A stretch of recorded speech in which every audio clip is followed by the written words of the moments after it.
ஒரு மனிதனுடைய ஒரு வருஷத்துல பெருமதியை விளங்கணும்டா யார்கிட்ட கேட்கணும்? வகுப்புல ஒரு வருஷம் ஃபெயில் ஆன ஒரு பாய்ட்ட கேட்கணும் எப்படி பருப்புன்னு. அந்த மாணவனுக்கு தெரியும் ஒரு வருஷம் எவ்வளவு பெருமதி. ஒரு மாதத்துடைய பெருமதியை விளங்கணும்டா ஒரு குறை மாத குழந்தையை பெற்றெடுத்த ஒரு தாயிடம் கேட்க வேணும். 7 மாசத்துல ஒரு புள்ள கிடைச்சா அந்த புள்ளைய பாதுகாத்து கரை சேர்க்கிறது எவ்வளவு பொறுப்பான வேலை. ஒரு குறை மாத குழந்தையை பெற்றெடுத்த தாயிடம் ஒரு மாதத்துடைய பெருமதியை கேட்டு புரிந்து கொள்ளலாம். ஒரு வாரத்திட பொறுமதி, ஒரு வீக்ட பொறுமதியை ஒரு வீக்லி பேப்பர் நடத்துற ஒரு எடிட்டர்ட்ட கேட்டா சொல்லுவாரு. அவர் படுற பாடு அந்த வீக், எவ்ரி வீக் சரியாக பேப்பரை கொண்டு வரணும். ஒரு நாள் முந்தினாலும் பிந்தினாலும் விஷயம் குழம்பி போகும். ஒரு நாளுடைய பெருமதி யார்கிட்ட கேட்கணும்? கூலி தொழில் செய்யற ஒருவர்கிட்ட கேளுங்க. நாளாந்த டெய்லி வேஜஸுக்கு கூலி தொழில் செய்யற ஒரு ஆளிடம் நீங்க கேட்கணும் ஒரு நாளோட பொறுமதியை விலையும் கொள்றா. அவருக்கு ஒரு நாளைக்கு வேலை எல்லாம் போனா என்ன நடக்கும்? 1 ஹவரோட பொறுமதி யார்கிட்ட கேட்கணும்? ரொம்ப நாளைக்கு பிறகு சேர்ந்து இன்னும் 1 மணி நேரத்துல பிரிய போற ஒரு ஹஸ்பண்ட் வைஃப்ட கேட்க. கல்யாணம் முடிச்சு ஒரு கிழமை திரும்ப அவர் மாப்பிள்ள கட்டாருக்கு வர போறாரு. பெரும்பாலும் ஒரு கிழமையில வாரதுதான். ஒரு கிழமையில வர போறாரு.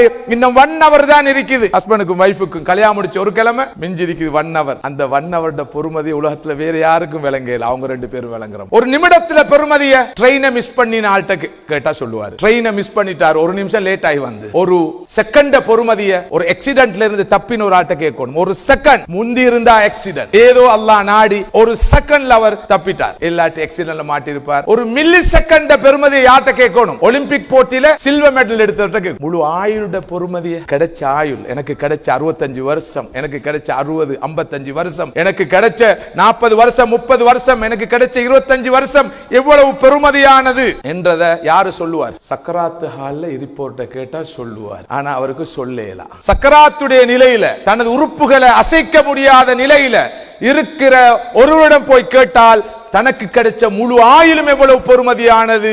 நான் என்னுடைய ஆயுளை வீணாக்கி விட்டேனே, பால்படுத்தி விட்டேனே, இதனுடைய வருடங்களை மாதங்களை வாரங்களை நாட்களை மணி நேரங்களை நிமிடங்களை கூட நான் உச்ச நிலையில் பயன்படுத்த தவறிவிட்டேனே.